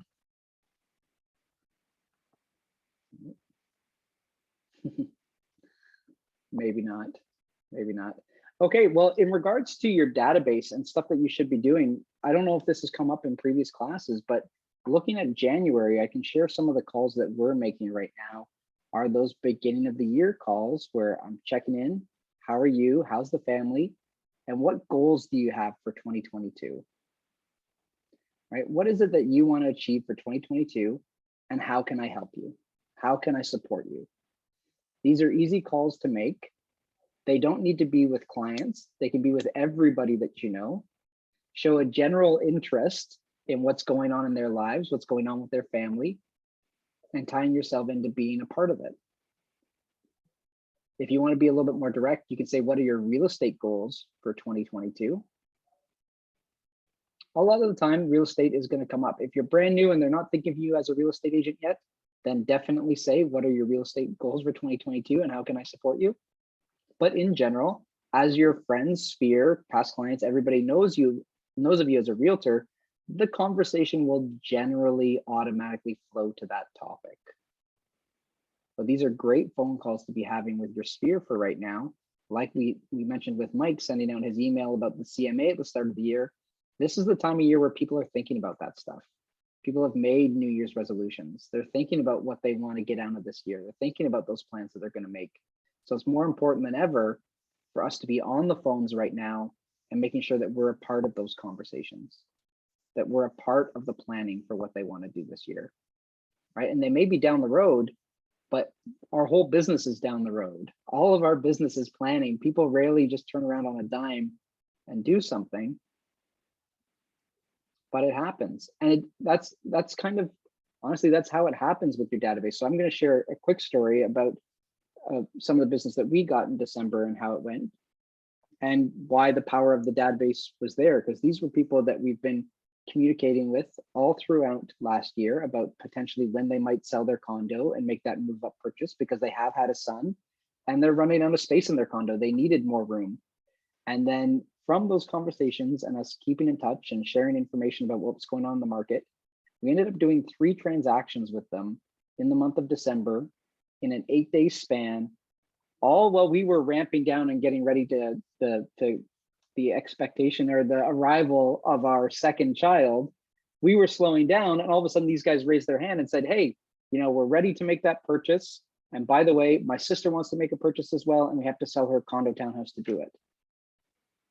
Yeah, and it just happens that way, but it wasn't by mistake, right? And it, as much as that felt like it happened overnight, it was all of our communication with them throughout the year that brought that on.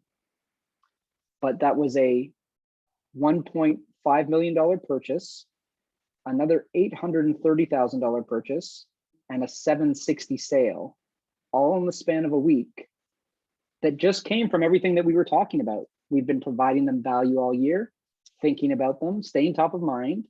Had never done business with them previously. These weren't past clients. These are people that finally reached out to us. They've bought other real estate with other agents. This was our first time kind of cracking our way into their sphere to be picked. They own 6 other properties. They own the stuff that they've already owned. Like, there's a reason why it's 3 transactions instead of just 1. Like, they're in that good spot.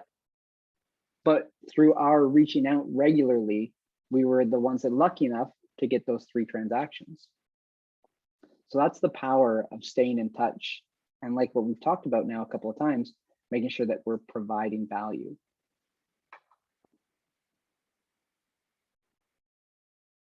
So we're scheduled here till 3. If you guys want to stick around, we can do a little brainstorm session on stuff that we can be handing out to our database. I'm here and happy to talk about any challenges that you're seeing so far in January or in your business. Or otherwise we can call it a day. You can head home early, get back on the phones for prospecting. If you haven't made your 10 contacts yet, or if you didn't make your 10 contacts yesterday or the day before, that's what you should be doing right now. That's the only thing that needs to happen. So on Friday, you guys get Wayne. He's going to be doing your accountability call.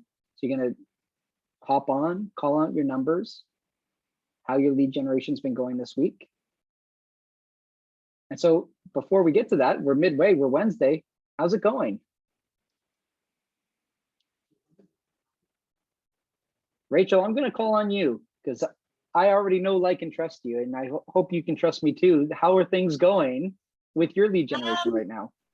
It's been challenging for sure. I've been trying to do stuff with Facebook campaigns because our team usually focuses on door knocking. And this week we've decided to take a step back from that just with all the COVID regulations. So I think we're going to start next week. So it's been a little bit of a challenge for that things. I'm more so just like catching up on calls, reaching out to like my database.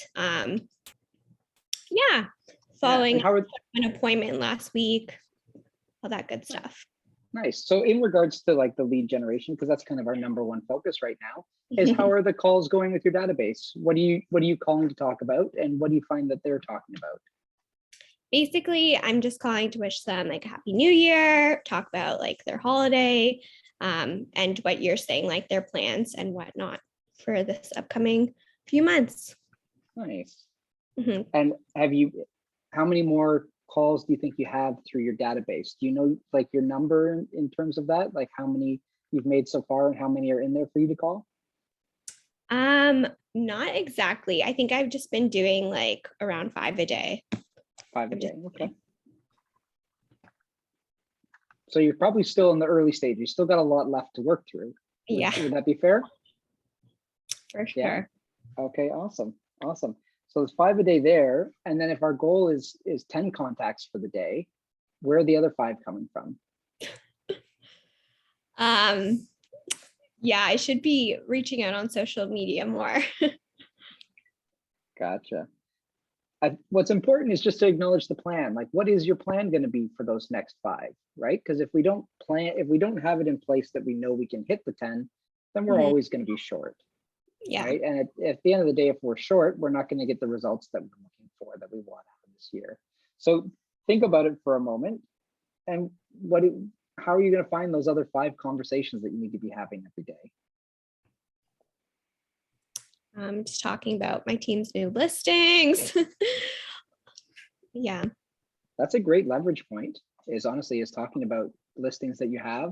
You guys, everybody can do this. Listings in the brokerage. You don't have to be on a team to take advantage of this. But talking about listings that you have, talking about other listings that are in market areas that your clients are interested in, where you have people that live in those areas.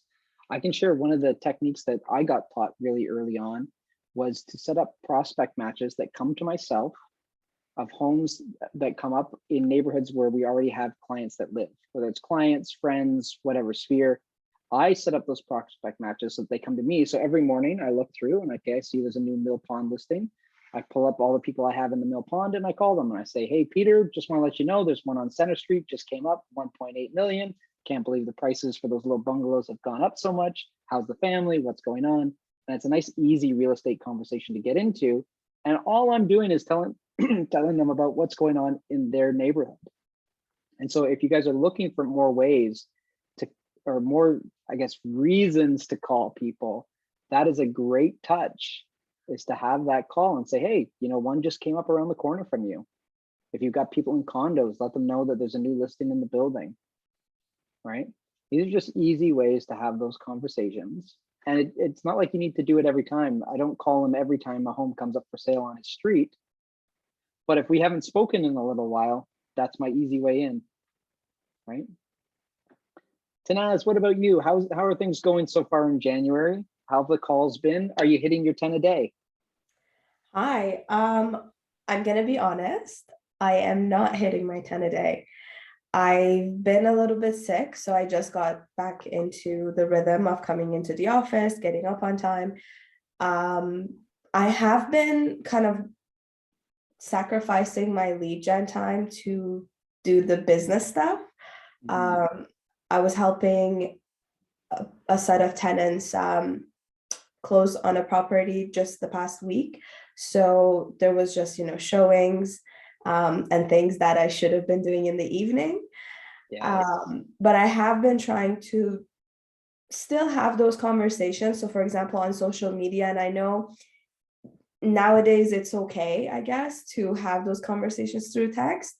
So we just picked up another tenant literally yesterday, just, talking, reaching out, and they were like, yeah, well, I'm actually looking for something. So things are happening. It's just not at the scale that I wanted to. But, everything's a blessing, and it gives you exposure and experience. So, yeah. Yeah. Well, a few things. First, thank you for being vulnerable and sharing, right? Being honest up front. I'm not making my 10 contacts. And second, you've kind of already know where you're dropping the ball a little bit. You're letting those things come in the way of your lead generation, right? Lead generation is the only thing that's going to change our growth. That's only going to bring in the money. That's only going to bring in the business. Those other activities, they're not bringing you money, and they can be scheduled for other times.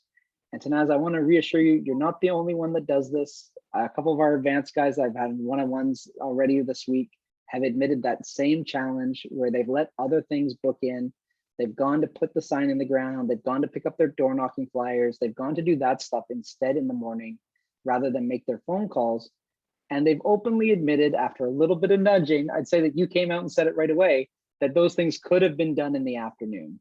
They could have been done outside of their lead generation time, right? And so we need to be honest with ourselves. And step one is acknowledging that it can be done in other times. Step two is having the discipline to make sure that they stay in those other times, right? And so when a client calls and says they want to go see a house, don't say, perfect, when would you like to go? Say, perfect, I can show you tomorrow from 2 to 3 or from 7 to 8. What works best for you?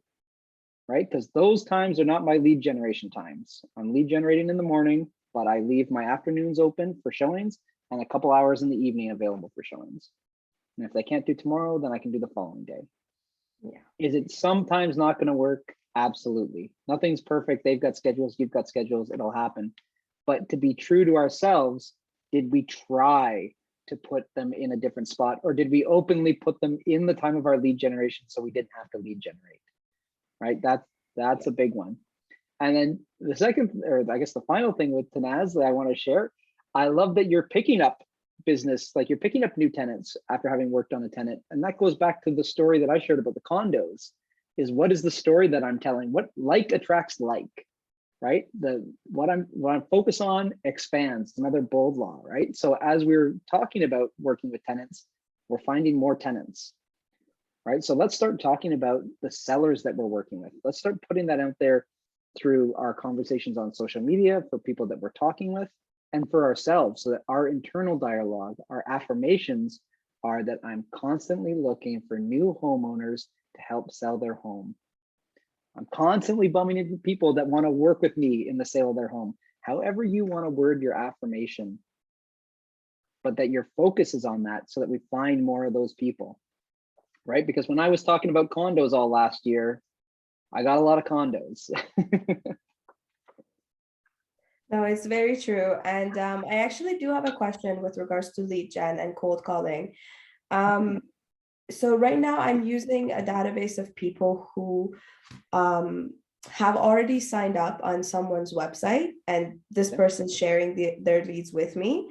When you call and they don't pick up, at my old brokerage, what they told us was, don't leave a message, don't leave a voicemail, just call them back maybe the next day, maybe a couple hours later. And then after the second or the third try, if you're not able to get in touch with them, that's when you leave a voicemail or a text.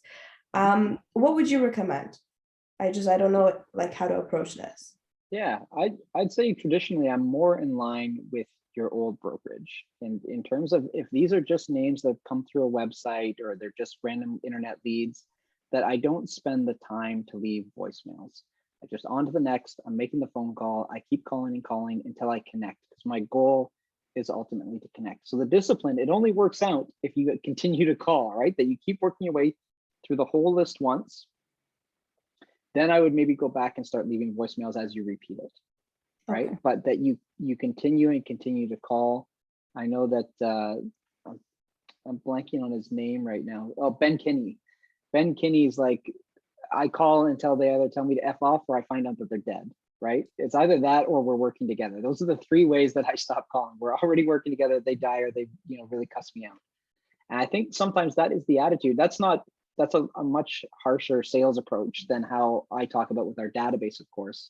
But I think when you're trying to convert those cold internet leads, that's an important approach to take, because it's such a numbers game. You have to keep moving through them. Mm-hmm. Okay. Yeah. On the opposite side of that, I would say that if you're calling your sphere, with those people, I tend to leave messages. Not always, but I'll leave messages there, because I know that that's more of a relationship moment that I would rather leave a voicemail. Okay, and then what would you leave as the voicemail for someone who's not your sphere? Again, going off the internet leads. Yeah, it would depend a little bit on what the source was from the leads, like how they signed up. Did they sign up based on a listing ad, or what was the means there? What was the ask? It's a website that this person has that you can come and you can search up homes on. It's kind of like, I don't know, a small version of Zillow or MLS or realtor.ca. And when they come and they sign up and they can take a look at the homes, this person gets notified that, hey, these are the areas they're looking, these are the listings that they checked, this is the last time that they logged in, etc. So I'm just going back on, touching base with all the people who have in the past, say even year, they have logged onto this website, and kind of my script is I'm calling to say, hey, who I am. Thank you for registering with our website. I just want to know how I can help you, or are you still looking in this area? Are you still looking to move? Stuff like that. So I just don't know what I would leave in their voicemail. Yeah, basically, sorry, I'm just going to check the chat here real quick. Oh, there we go, Bella taking off.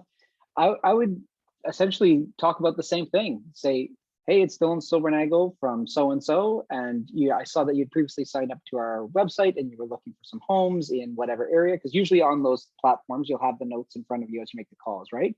So I'll say something that sparks hopefully a reminder for them, and just say, I'm reaching out to find out if there's any way that I can help you, or if you're still interested in a home in that area. Just want you to know. And then I'd throw in something that will hopefully be the hook to get them to call me back. Just want you to know that there's been a couple of quick sales there, prices are going up, we've got one coming up, whatever it might be. You're going to have to tailor that a little bit depending on where they're looking or what they're looking for. But I think that if you can leave that as your final hook, the odds are more likely that you'll get a call back. And if not, what I'd say with all of them, and one of the reasons why we don't leave voicemails is because I know I'm going to convert more if I get them on the phone, and it's unlikely that they're going to call an internet salesperson back, right? That's why we continue to call and we don't worry about leaving the voicemails. Okay, got it. Thank you. Very welcome. You're welcome. All right, guys, does anybody else have any questions or anything they want to talk about before we call it quits for the day? I have a question. I need some advice. So I have been calling like friends or family members or family members, they're my parents' friends and stuff, just to kind of chat with them and New Year's, how was your New Year's, and this is what I'm doing now. And today I went to my parents have some like tenants, so they know me, like they've seen me before, but earlier I did introduce myself and just say, I'm so-and-so, how was your New Year's? And I'm in real estate now. So long story short, where I'm getting at is eventually like that list of like family, friends, etc. is gonna, I'm gonna let everyone know what I'm doing, and I'm gonna start running short on contacts because unfortunately I don't have like a really big family or anything. So I guess for me, I'm gonna eventually push myself to door knock because I like doing face-to-face. It's not like my favorite, but I'll do it. I'll push myself to do it, what I'm saying, because I do like face-to-face interaction. But I don't have a business card yet because I'm very new, but should I bring something with me or materials? Because I feel awkward just going to door knock empty-handed. Like, do you recommend bringing anything? Because I'll give you an example. Like, I used to work in Stouffville and I used to see a lot of families, so I'd like to go eventually to Stouffville and start to door knock. Is there anything I should bring with me, like pamphlets, brochure, or I don't know? That's my question. Yeah, no, it's a great question, and honestly, there's a spectrum of answers on how different people go about it, right? You can bring items of value that are, really thorough, really in depth, have that all with you, really glossy, really high end, or you could have nothing with you, or just a card. Like a lot of the great door knockers in our office don't worry necessarily about what they're bringing with them. It's just a business card, or it's a little bit longer, like a door knocking type card that they fold and put in there. And then other people bring some information. But the way I look at it when I'm approaching that is, I know that my conversion comes from me talking with them at the door. And I also want to get their contact information. So if anything, I might have a copy or like a version of one thing, like, hey, this is my market report. Would you like a copy of it? I can send it to you. What's the best email? Or I'll drop off a hard copy for you when I get out, but I can't carry them all while I'm knocking. So I didn't bring them today, right? So that's usually how I approach that. I wouldn't worry about bringing too much. I saw somebody talk about here, you can ask the office for some cards until you get yours. Yeah, and honestly, you can make a card really easy and buy a lot for really cheap just on vistaprint.com. Don't overthink it. Just get something done with your contact info and you're good to go. Okay, thank you. Yeah. And yeah, the golden letter idea there that Mike's mentioned. Mike, I'm going to let you put that there in the chat. And we'll go over that in a minute. But what I would say is it's just the important part is the repetitiveness and the consistency of going out and doing that door knocking is what's most important. Is anybody else, while we're here, just to kind of break the monotony of it, who else is door knocking right now? What do you bring with you? I'm not door knocking just because I'm waiting for business cards from my team, but the second they come, I'm going out because again, like there's just so much more value you can bring face to face. So I'm just going to be bringing a business card. Just a business card, yeah. Yeah. I used to bring, it's funny, it wasn't even necessarily like that. I had my business cards with me, but I had a clipboard with where I kept my notes for who I talked to that day. That was the most important thing that I always kind of kept with me. I'm gonna pull up that golden letter for you here. So golden letter actually comes from Shift. Let me throw it here.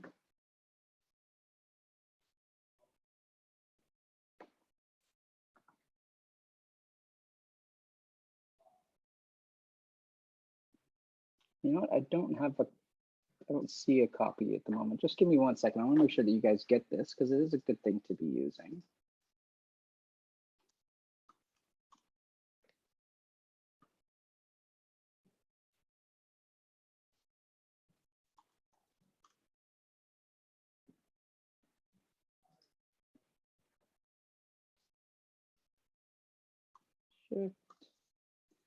This is a great resource for you guys to be in as well.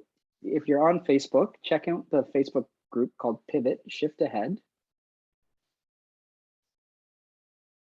And let me search golden letter. Dylan, I just sent one in the chat. In the chat? Oh, perfect. Thank you, Tanaz. There you go. Let me open this up.